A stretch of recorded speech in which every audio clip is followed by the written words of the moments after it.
Ventos de mais de 100 km por hora atingem várias cidades de São Paulo. Novo vídeo mostra a resistência da vítima e confirma estupro coletivo. Com mais 3 ministros denunciados, Temer decide que titulares ficam. Por enquanto. Comissão recua e restabelece prazo de 15 dias para a defesa de Dilma. Cientistas americanos tentam desenvolver porco com pâncreas humano. E o drama das mães vítimas de erro médico. As ações na justiça não param de crescer.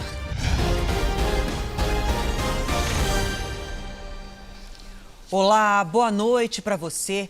Moradores ainda tentam entender o fenômeno que, com muita chuva e ventos fortes, levou destruição para várias cidades de São Paulo. Uma pessoa morreu e mais de 50 ficaram feridas. Essa é a principal rua de comércio de Jarinu, a 70 quilômetros da capital paulista. Poucas lojas resistiram aos ventos que passaram dos 100 quilômetros por hora. Isso aqui era uma papelaria, né, praticamente tudo destruído. Olha a situação que ficou a região do Caixa, onde ficavam os móveis, escritórios. A gente vai ter que começar tudo de novo e é triste isso. Muita sujeira, muitos galhos, árvores caídas, lojas, comércio, escritórios destruídos. A cidade está praticamente sem telefone, sem energia elétrica. Uma mulher que estava neste ponto de ônibus foi atingida por telhas e não resistiu. A cobertura deste posto dobrou com a força do vento, que também tombou 2 carretas de 18 toneladas. O caminhão levantou para cima e voltou. E já levantou de novo e tombou. Houve estragos também em outros 7 municípios da região. Em Atibaia, o temporal atingiu cerca de 300 famílias. 4 pessoas ficaram feridas. Questão de 15 minutos, perdi tudo. Em São Carlos, o vento arrancou o telhado desta escola municipal. O temporal ainda danificou casas e carros. Em Campinas, a tempestade chegou na madrugada de domingo. Ventos de 120 quilômetros por hora derrubaram muros e destelharam casas. Muito medo. Quem não fica com medo, né? O fenômeno que atingiu a região é chamado de microexplosão. É uma coluna de ar que desce das nuvens carregadas de chuva e atinge o solo em alta velocidade. Quando toca no solo, abre aquela clareira de destruição, de uma vez só. E agora, no final da tarde, um vendaval atingiu a região metropolitana de São Paulo. Em São Roque, o vento derrubou uma casa e matou o pedreiro que trabalhava numa reforma. Em Cotia, a tempestade provocou alagamentos e destelhou casas e lojas. Uma pessoa ficou ferida e foi hospitalizada. Em Sorocaba, no interior do estado, pelo menos 10 torres de energia foram danificadas e 500 mil pessoas estão sem energia elétrica. A chuva forte continua sobre parte do sudeste e do centro-oeste. Nesta época, costuma chover mais no sul do Brasil por causa de ventos conhecidos como correntes de jato. Agora, eles estão mais ao norte do que o normal e empurram o ar seco para cima e prendem as chuvas entre o centro-oeste e o sudeste. Choveu 3 vezes mais do que esperado para junho no sul de Minas e São Paulo. E amanhã, a previsão é de mais chuva. Também chove forte em parte do centro-oeste e pancadas de chuva atingem a área entre Acre e o litoral do Nordeste. A máxima é de apenas 16 graus em Porto Alegre. No Rio de Janeiro, temporais e 24 graus. Em São Paulo, o dia será de chuva e frio. A máxima é de 17. Em Salvador, 30 graus. Em Manaus, 33. Em Campo Grande, pancadas de chuva e 21 graus. A polícia encontrou o celular de um suspeito do estupro da jovem de 16 anos, monitorando redes sociais. Para a delegada, esse segundo vídeo não deixa dúvidas sobre o estupro coletivo. A agressão sexual foi lembrada no plenário da Assembleia Legislativa do Rio.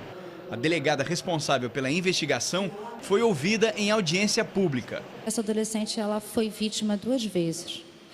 Ela foi vítima do estupro sofrido, mas ela foi vítima também da sociedade. A prova mais contundente do crime estava no telefone de Raí de Souza, preso no complexo penitenciário de Jericinó.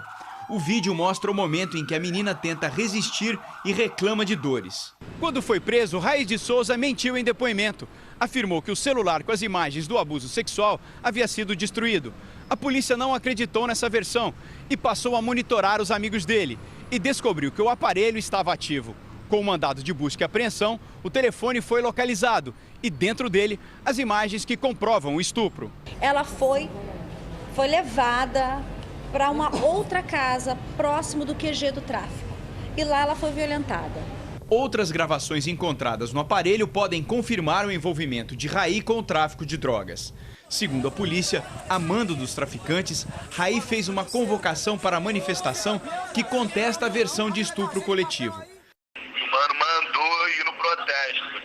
Se não for, é com ele mesmo.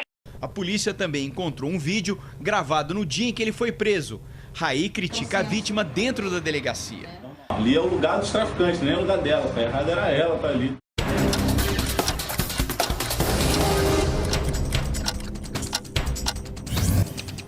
Um taxista foi preso em flagrante por suspeita de estuprar uma turista inglesa. Ela solicitou um táxi por um aplicativo ao sair de um restaurante num bairro nobre de São Paulo. Segundo a jovem, de 27 anos, ele teria forçado ela a ter relação sexual com ele. O taxista diz que foi consensual.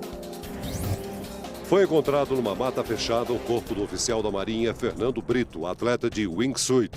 Ontem, o militar saltou da Pedra da Gávea, na zona sul do Rio de Janeiro, e desapareceu. Fernando tinha 42 anos e era experiente nos saltos com essa roupa com asas. Os planos de saúde terão que pagar as despesas com os 3 testes para diagnosticar a infecção pelo Zika vírus. O teste mais caro custa R$ 1.600. A decisão é da Agência Nacional de Saúde Suplementar. A medida entra em vigor no dia 6 de julho. O presidente interino Michel Temer está decidido a manter nos cargos os 3 ministros que foram alvo de denúncias nos últimos dias. Temer também anunciou medida que garante aviões para transporte de órgãos destinados a transplantes. Para o governo, não é hora de novas demissões no ministério.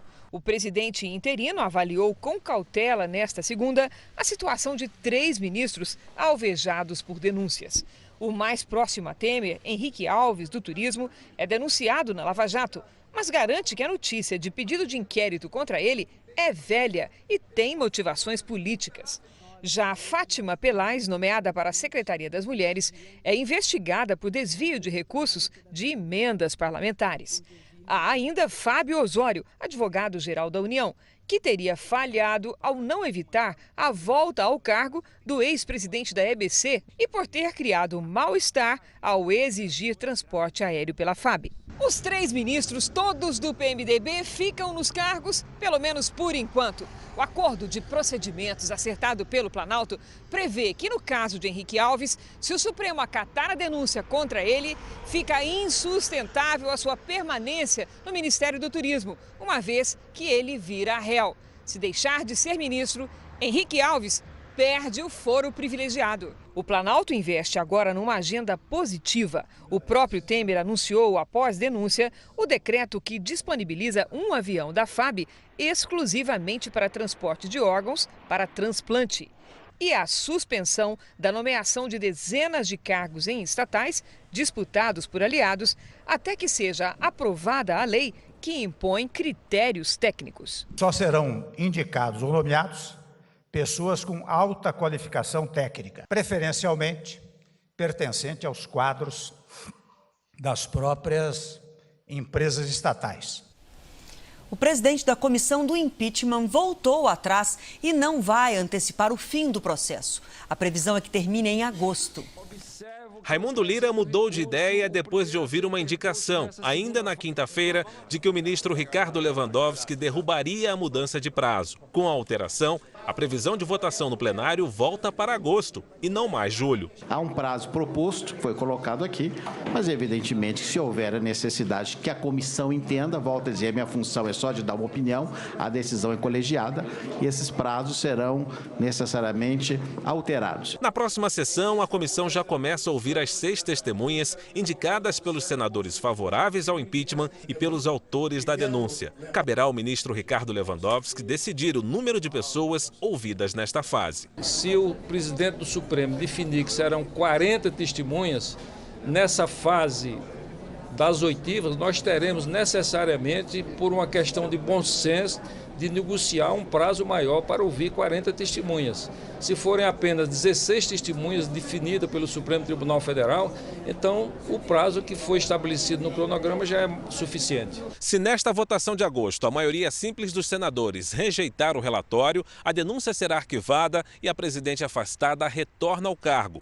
Do contrário, o julgamento segue para a etapa final, quando serão necessários 2/3 dos votos para o afastamento definitivo de Dilma Rousseff da presidência da República. A defesa da presidente afastada insiste em incluir os áudios gravados pelo ex-presidente da Transpetro, Sérgio Machado, que comprometem os PMDBistas Romero Jucá e José Sarney. Sem sombra de dúvida, para nós, uma questão central é essa questão dessas fitas que provam, a nosso ver, o desvio de poder no processo.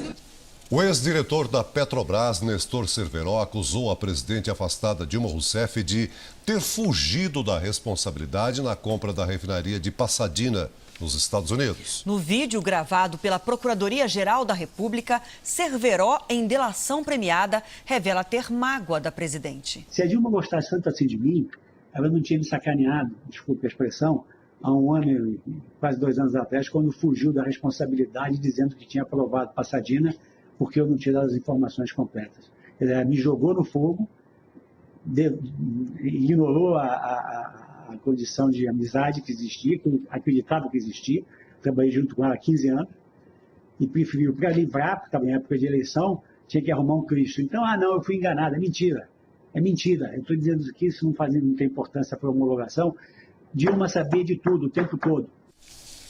Em nota, a assessoria da presidente afastada, Dilma Rousseff, afirmou que já foi demonstrado que a decisão do Conselho de Administração da Petrobras na compra das ações da refinaria foi feita com base nas informações do resumo executivo e que a responsabilidade era do diretor da área internacional. Veja a seguir, na véspera da votação do relatório que pede a cassação de Eduardo Cunha, nova manobra ajuda PMDBista. E ainda hoje, na nossa série especial, depois do parto normal, um erro na anestesia e a paciente ficou sem movimento nas pernas.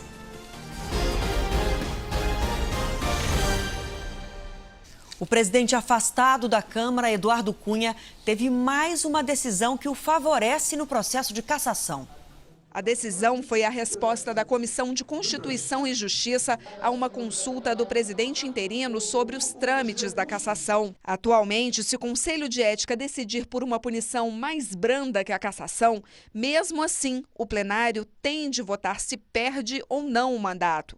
Ou seja, no caso de Cunha, a cassação passaria de qualquer maneira pelo crivo dos deputados. Mas hoje, o relator da Comissão de Constituição e Justiça, Arthur Lira, aliado de Cunha, assim como Valdir Maranhão, entendeu que não vai ser bem assim. Ele defendeu que, no caso de quebra de decoro, tem que ser votado em plenário o que for decidido pelo Conselho de Ética. Arthur Lira entendeu também que, no caso do Conselho aprovar a cassação de Cunha, os deputados podem modificar a decisão em plenário, mas só para beneficiar o acusado. Essas emendas só podem ser colocadas no sentido de beneficiar o réu.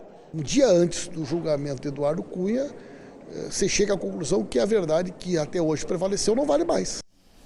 O ministro Gilmar Mendes, do STF, autorizou a abertura de um segundo inquérito para investigar Aécio Neves. O presidente do PSDB é acusado de influenciar a CPI dos Correios para retirar informações sobre o mensalão mineiro. O inquérito investiga também o prefeito do Rio, Eduardo Paes, e o ex-senador Clécio Andrade, que foi vice-governador na gestão de Aécio em Minas Gerais.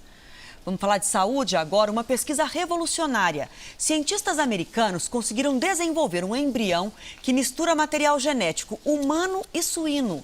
Eles querem criar porcos com órgãos humanos para serem usados em transplantes. Os cientistas da Universidade da Califórnia usaram uma técnica nova chamada edição genética. Tudo começa com o embrião do porco. Primeiro, os cientistas retiraram dele o gene responsável pelo desenvolvimento do pâncreas. Depois, injetaram células tronco humanas. Essas células podem desenvolver qualquer tecido. Nesta fase, o embrião do porco ainda não tem sistema imunológico, por isso, não rejeita as células humanas. Depois, o embrião foi implantado no útero de uma porca. Após 28 dias em desenvolvimento, os cientistas interromperam o processo para estudar os tecidos que se formaram. Nas próximas etapas, eles devem determinar se de fato o animal pode nascer com um pâncreas humano. Se a pesquisa for adiante, os porcos podem se tornar produtores de corações, fígados, rins e pâncreas para transplantes. Mas o avanço da tecnologia levanta uma questão ética. Ninguém sabe, por exemplo, se o cérebro dos animais pode adquirir características humanas e que tipo de resultado essa mistura produzirá. Hillary Clinton será a primeira mulher a disputar a presidência dos Estados Unidos por um dos dois grandes partidos do país. Segundo a agência de notícias Associated Press, a ex-primeira-dama conquistou um número mínimo de 2.383 delegados para ganhar a indicação dos democratas. Ela precisava de mais 26 votos conquistados hoje com os superdelegados. O nome da candidata será confirmado na convenção do partido em julho.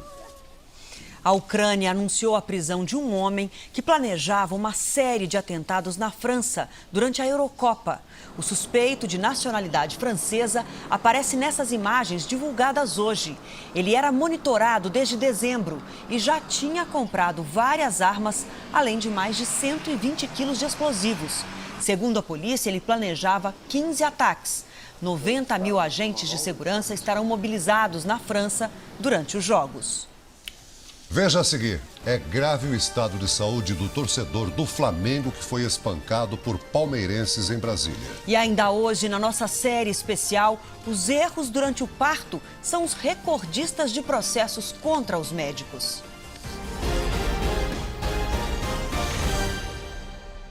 No primeiro dia de funcionamento, o veículo leve sobre trilhos do Rio de Janeiro parou por falta de energia.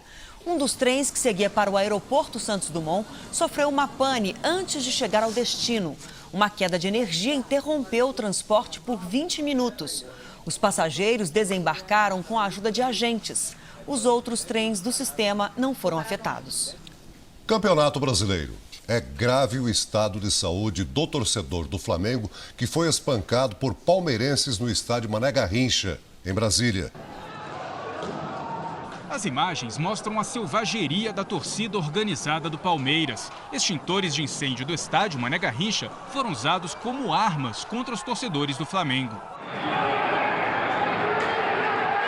Alguns palmeirenses estão com o rosto coberto por camisas. A polícia, em minoria, tenta impedir o confronto. A confusão começou no intervalo do jogo. Torcedores da Mancha teriam pulado uma grade de proteção que separava as duas torcidas. A polícia usou gás de pimenta e bombas de efeito moral para pôr fim à briga. Estas imagens de celular mostram Evandro Gato sendo socorrido. O torcedor veio de Petrópolis, região serrana do Rio, para acompanhar o Flamengo. Ele está em estado grave, com lesões na coluna e respirando com a ajuda de aparelhos. O representante da torcida do Flamengo em Brasília diz que o policiamento era insuficiente. A gente teve a informação que só tinha segurança do estádio, com as grades separando a torcida do Palmeiras do outro lado. Já a polícia militar afirmou que 400 homens fizeram a segurança do jogo. O previsto era que se mantivesse um distanciamento, satisfatório entre as duas torcidas. O batalhão de polícia de choque conseguiu prender todos eles, todos já foram identificados e cada um vai responder aí na medida do seu envolvimento com o espancamento daquele torcedor. Agora as informações sobre o caso do menino que foi morto por PMs durante uma perseguição em São Paulo. A polícia decidiu incluir o vídeo com o suposto depoimento do menino que sobreviveu no inquérito que investiga o crime. O Jornal da Record conversou com o vigia de um hotel onde os meninos praticaram roubos. No hotel onde Carlos trabalha como segurança, os dois meninos já eram conhecidos. Chegaram a invadir quartos e teriam roubado clientes. Pegaram joias, objetos de valores, dólar, euro. Ítalo, de 10 anos, e o amigo, de 11, já tinham sido apreendidos várias vezes antes da perseguição ao carro que roubaram na zona sul de São Paulo. A polícia investiga se houve um confronto ou se Ítalo já estava rendido quando foi morto. No fim de semana, um vídeo foi postado numa página que homenageia a PM. Uma conversa entre uma criança, que seria o garoto de 11 anos, e um policial, gravada pouco depois da ocorrência. Você estava com o Ítalo, o que vocês foram fazer? Aí ele me chamou para roubar no prédio. Aí eu fui, e ele estava com uma arma, aí ele falou para mim, vou matar os moradores para dormir no prédio. Do condomínio, saíram com o carro de uma moradora e foram interceptados numa rua do bairro. Aí ele atirou nos polícias, ele deu 3 tiros. Esta advogada condena a divulgação do vídeo. Eu acho que esse vídeo perdeu a credibilidade de prova. Pela exposição que esse vídeo tem, nós não sabemos se o que ela está falando lá, de fato, reproduz a verdade real dos acontecimentos. No departamento de homicídios, o menor contou outra versão. Disse que o amigo, quando o carro parou, não atirou nos policiais e foi executado. Hoje, o comandante da Polícia Militar defendeu a ação dos PMs. Os próprios policiais estão muito abalados, né, com esse desfecho, mas naquela situação nem eles imaginavam quem estaria naquele carro. Para o ouvidor das polícias, a investigação sobre o caso precisa analisar detalhadamente também a conduta dos PMs depois da ação e responder por que só levaram o menor de 11 anos para a delegacia mais de 5 horas após a ocorrência. E o que exatamente aconteceu nesse tempo? É indispensável que se saiba o que esses policiais fizeram essas 5 horas e aonde permaneceu essa criança, para que a busca da verdade real seja realmente concretizada. A hora de maior alegria dos pais, num instante, pode se transformar num drama para toda a família. Na nossa série especial, você vai ver que a maior parte dos erros médicos ocorre durante o parto.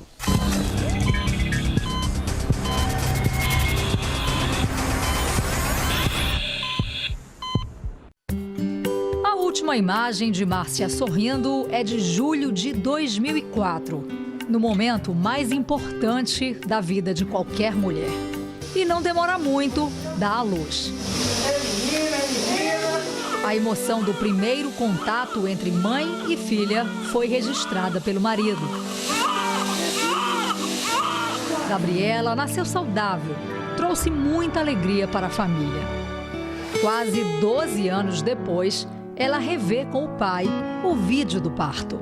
Eu sempre fico assistindo isso aí só para mostrar a felicidade que ela teve quando a Gabriela nasceu. Eu fico feliz, né? Porque eu vejo a minha mãe feliz, eu fico feliz.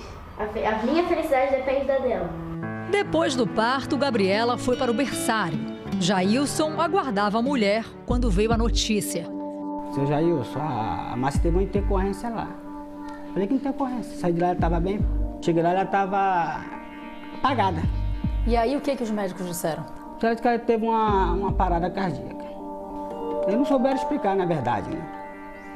A cena que Jailson viu depois da conversa com os médicos é a mesma há quase 12 anos.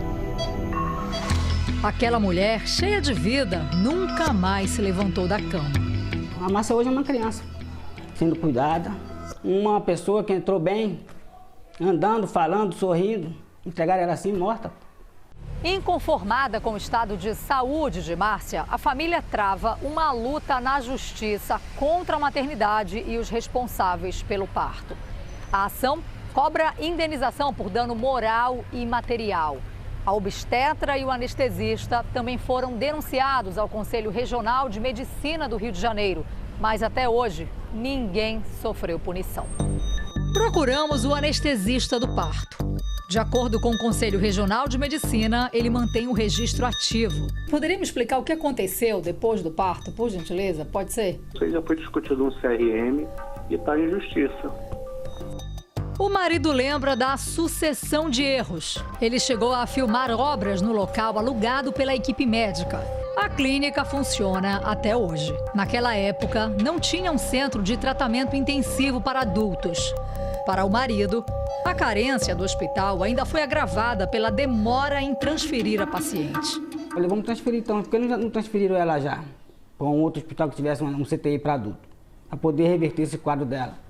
Não, nós já estamos providenciando. Falei, como providenciando, pô? 11 horas da noite? Já era para estar saindo daqui já. Aí fomos sair de lá 3 horas da manhã. Márcia chegou a ser transferida para outros 2 hospitais, mas foi tarde demais. Ela teve 2 paradas cardíacas e ficou sem oxigenação no cérebro. Erro médico, negligência e imperícia. Também procuramos a obstetra do parto. Ela não quis falar sobre o caso, mas continua atendendo pacientes. O Conselho de Medicina do Rio também mantém ativo o registro da doutora Heloísa Helena Alvim Figueira. A família mantém uma estrutura de hospital no quarto de casa. A dor também fez Gabriela amadurecer cedo demais. Eu tinha muito problema para aceitar que isso não era minha culpa. Ela me ama do jeito que ela tá. E isso é muito bom para mim, porque sempre que eu penso em acontecer alguma coisa, que eu tô mal, eu penso nela e penso no amor dela por mim. Isso me faz enfrentar tudo.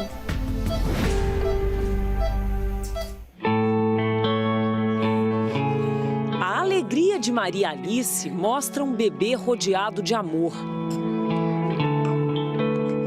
Mas para Priscila, ainda falta muito para uma rotina normal entre mãe e filha. No dia 23 de junho do ano passado, aos 25 anos, Priscila e o marido seguiram animados para a maternidade na zona sul de São Paulo. Esperavam com ansiedade o nascimento do primeiro filho do casal. A gente saiu daqui, a gente saiu totalmente feliz da vida, sabe? Só aguardando a chegada da nossa filha. O parto normal seguiu tranquilo num hospital de referência em procedimentos assim. Ela teve uma coisa que em algumas mulheres acontece, que é uma retenção placentária, ou seja, a placenta ela tem que sair integralmente após o procedimento para evitar infecções e para parar sangramento. Logo depois do parto, que aconteceu no 6º andar, a Priscila foi trazida aqui para o centro cirúrgico do hospital, que fica no 3º andar, para se submeter ao procedimento cirúrgico. No primeiro momento, ela recebeu anestesia geral e logo em seguida mais uma anestesia, a RAC. Aí ele aplicou, eu apaguei. Só acordei no outro dia. Ao acordar da segunda anestesia, ela não sentia as pernas e não tinha mais movimentos na parte inferior do corpo.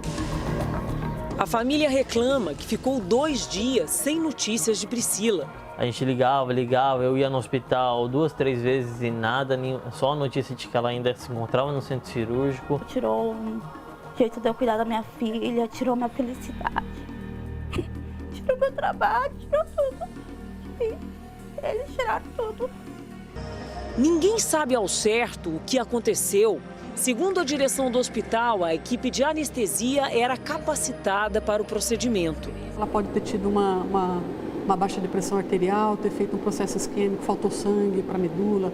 Ela pode ter feito uma reação alérgica ao anestésico, que também está relatado na literatura, ou pode ser por um trauma. Uma dessas situações gerou um processo inflamatório, né, que fez com que ela perdesse a sensibilidade e a motricidade. A família denunciou o caso à Justiça Comum, como tantos brasileiros têm feito. Entre 2000 e 2012, o número de processos por erros médicos aumentou 1.600% nos tribunais brasileiros. Já são 600 mil casos em tramitação e entre as especialidades, a recordista é ginecologia e obstetrícia, com 40% das reclamações. O presidente da Sociedade de Anestesiologia em São Paulo explica que o procedimento é seguro. O posicionamento do paciente é muito importante. A gente tem que introduzir o anestésico abaixo do final da medula. O uso do ultrassom é fundamental para ajudar nisso, para a localização. No caso de Priscila, embora ela já estivesse inconsciente por causa da anestesia geral, não foi solicitado nenhum equipamento extra para facilitar a aplicação da RAC. Nós temos aparelhos no hospital, né, inclusive no centro cirúrgico para necessidade, mas eles não requisitaram, não tem relato de que tenham requisitado. Aí foi quando eles falaram que tinha sido algum probleminha na hora da anestesia, né? E que ela não estava mexendo nas pernas. Aí eu entrei em desespero. Eu falei, vocês querem falar que minha filha não vai mais andar? Eu entrei para ganhar uma criança. E eu saí numa cadeira de roda. Unida, a família tenta transformar revolta em superação. Os desafios são muitos. A casa não adaptada. E durante os deslocamentos, o marido tem que carregar Priscila. Mas Mas o maior remédio vem de casa, o sorriso de Maria Alice e a vontade de, em breve, conseguir segurar a filha em pé. Sobre a primeira paciente mostrada na reportagem, a Márcia, a clínica onde ela deu à luz informou que as eventuais falhas ocorridas no procedimento são de responsabilidade da equipe médica. O Jornal da Record de hoje termina aqui. Para rever as reportagens desta edição, acesse R7 Play. Fique agora com o programa Xuxa Meneghel, que exibe uma entrevista emocionante com o irmão e o pai de Cristiano Araújo. Eles falam sobre a morte do cantor, que completa esse mês 1 ano. A gente espera amanhã aqui no JR. Até lá. Boa noite, até amanhã.